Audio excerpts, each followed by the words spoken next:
By the time my men get done with this part of the old hometown, it will be crusted through with a foot deep of cement, paint on, a thick crust of cement on every stone, every inch of dirt, every little thing lodged within the heart of this yellow earth.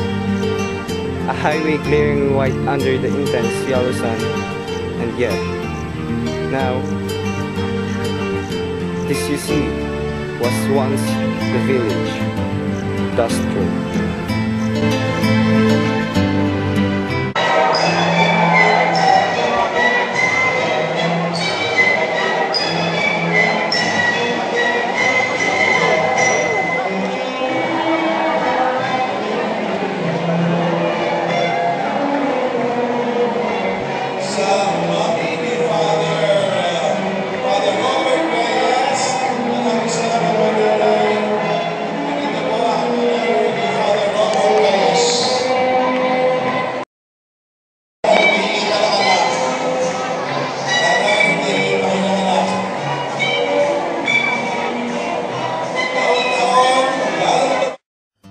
Be sure to mop the floor, Mauricio.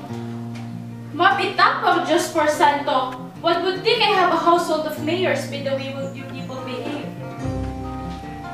Ah, a woman has to do this, a woman has to do that. Then poo, life comes.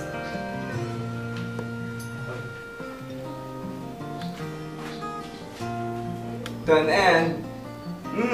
Ariscaldo, I'm famished. You always are. Go on there and wash. Go. But first, buenas, Mama.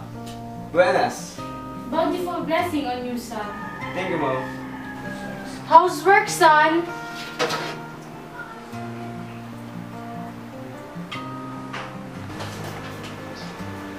We have measured the route to Camino Real tomorrow. At the site of Camino Real, at no less than 10 feet, they swore. 10 feet? Oh, you children. Touch the Camino Real and then rejoice. You'll drink with them? Where's Father? In the bedroom. Poor man, he must have gone to sleep again. It comes so easily when one is old.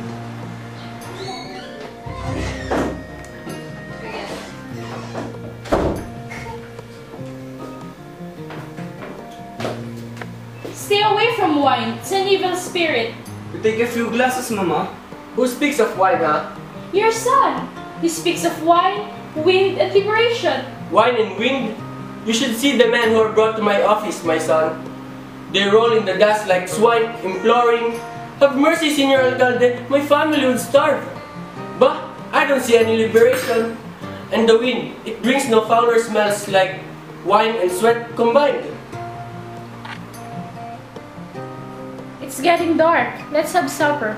Oh, bought in your collar, Mauricio. Looks at me like an eye. First time I saw it, son, like a big black teardrop. It was Father, pulled himself out proud with his way, and he said, "Paz, he sold my father, gave me this," and he pointed to his chest. "And I'll give it to my son." It was the first sign I saw it when I nursed you for the first time. Well, come now and say grace, Father. Put the lamp here and take your seat. Well, come now and say grace, Father. Lord, we thank Thee for these blessings of a table. Always look with grace, we pray, upon this house and all its tenants. Amen. The soup's good, Mother. Yes, very good. Reminds me we are to bring a jar of coffee to boil for the folks at the Playal. Had to send a squad down there this late afternoon. The Camino Real had to be cleared off for the traffic. What's all this? Not having left the house, this is all very strange to me. First, another bowl of soup. Pag, by the way, son, I did not mean to be so hard. I drink too. You know, like I always say, son's a man. By the way, son, I didn't mean to be so hard. You know, I drink too. Like I always say, a man's entitled to vice if he has a packet for it. Internalize. Go. A little food for each of you, no more. You must have room for the meat. Now, Mauricio, from the beginning. When I left Playa, the place had quieted down. Few men stayed. They built a bonfire in the yard and a bamboo crane over a stone well. A bonfire? A bamboo crane? What are these for? Oh, something exciting has happened and I did not even know. Oh, Mother, I'll tell you everything if you give me time. Pass the sauce, son. As I was saying, the men built a bonfire in the yard and a crane over a stone well in Sepang Loca's garden. This morning, it was almost noon, I think. Old Elena said she heard a baby crying from Sepang Loca's hut. That is, she ran back to her house, cooked some soup to bring to Sepang Loca. You know, being alone, and as old Elena said, she snarls at anyone who tries to go up to her hut and help her those times. I should say that Sepang Loca's strong, remarkably well ordered when her time comes. Such shame, such shame. So old Elena goes there limping, the bowl of soup to stir. Sepang Loca and her child have vanished. The people came and they started looking all over inside the house and the garden, until finally, someone remembered how Sepang Loca goes straight to the well after her child was lost. Oh, it is a miracle each time how her babies stay alive. And she too, how he managed to live on and on. They were right. They came upon her clearing the bushes. She was slumped over the mouth of the stone well, her arms dangling down the slimy inside the stone wall. Santissima, and the child? She must have dropped it. This is what the men are trying to find out. Oh, it is taking them so long. They're almost sure. Sepang Loca must have had a spell of dizziness. She isn't as young as she used to be. And she's dead? She was cold and dead when they found her. Must be too much loss of blood.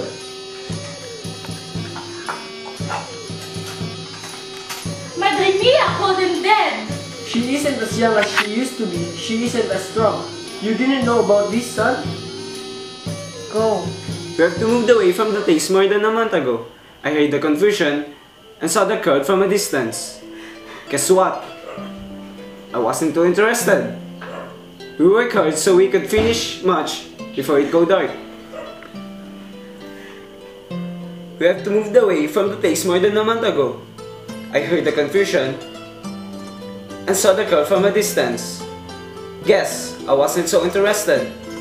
We worked hard so we could finish much before it go dark. I'm ready for my coffee now, Mother. They must be waiting for me. Do you suppose it is getting them so long, Mauricio? The well is deep and quite narrow. The men were still trying up the bamboos when I left them. Then we'll know if the child is inside the well. Can it be any other place? If the woman, if Sepang Loca is slumped over the mouth of well? The well is deep and quite narrow. The men were still tying up the bamboos when I left them. They looked for a small fellow to do the diving. Then we'll know if the child is inside the well.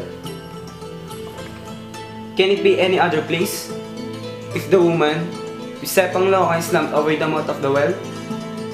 There can be no other place. We'll find out. Mother, take her up. It's cold out there with the sea close by. Better put on a sweater, son. I don't think I'll go. I'd rather stay here and read. Read? How can you say such thing? Not come? The whole town's there. I shall not be missed. You, Daddy. The whole town misses you. You are not there. Everyone asks about you. Mother, the coffee jar.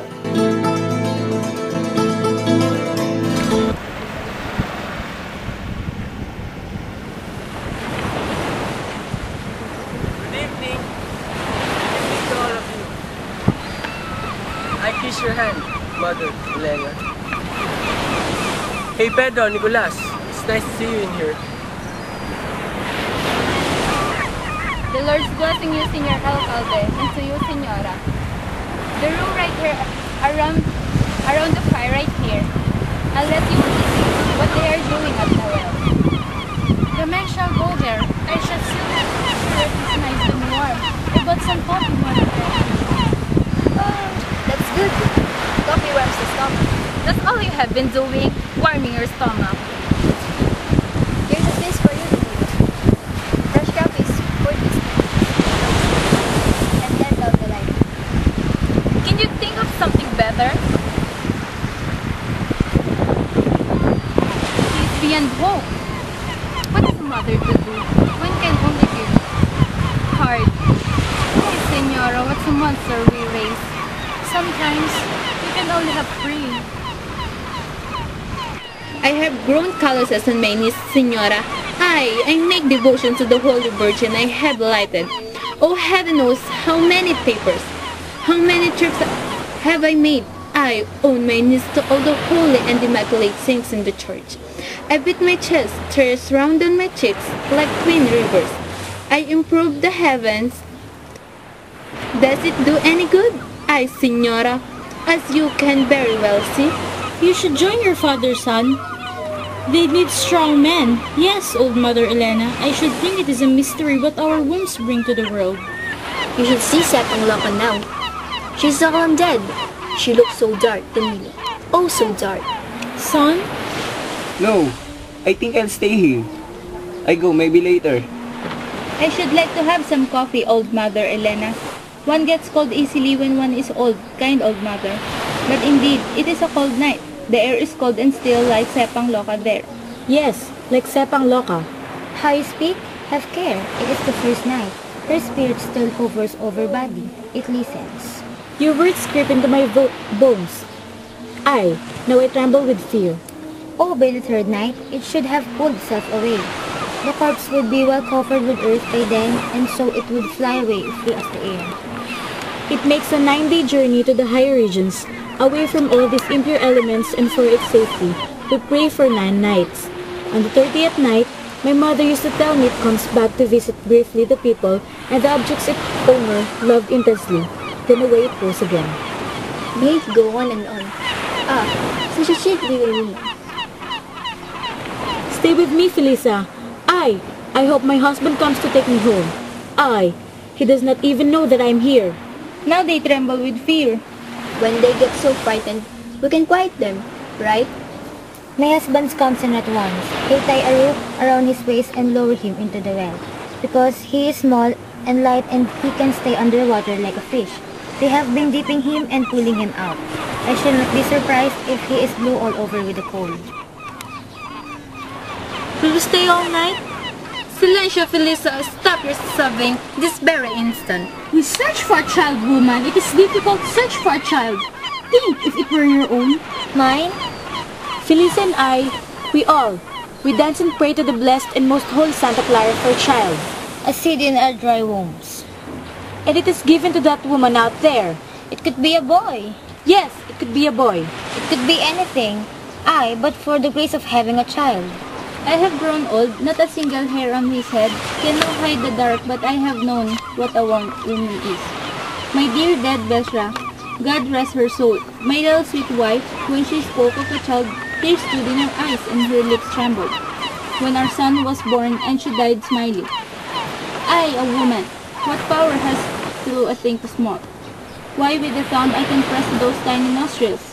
And yet, yes, it is life. My little Besra, she smiled, so clear, her face showed. From that coffin, through the mud, the smile was shout. I gave the world what a child is.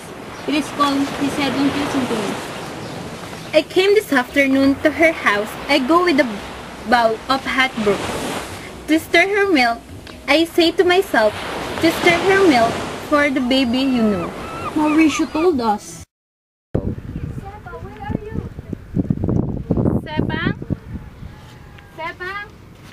About some soup.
Oh, It won't take too long, I should say.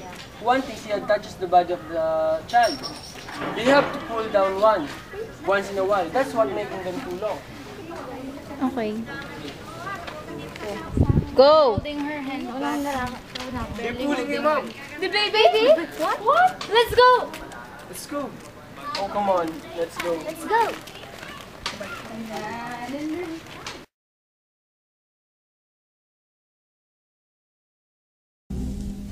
Sa buhay ko'y langit, ang hirap at masakit ng pusong He has black hair and good chest. Let me take a look at him. His little mouth is choked with sand and moss. God help us, the poor little thing. And to think, I heard it cry. A big black tear.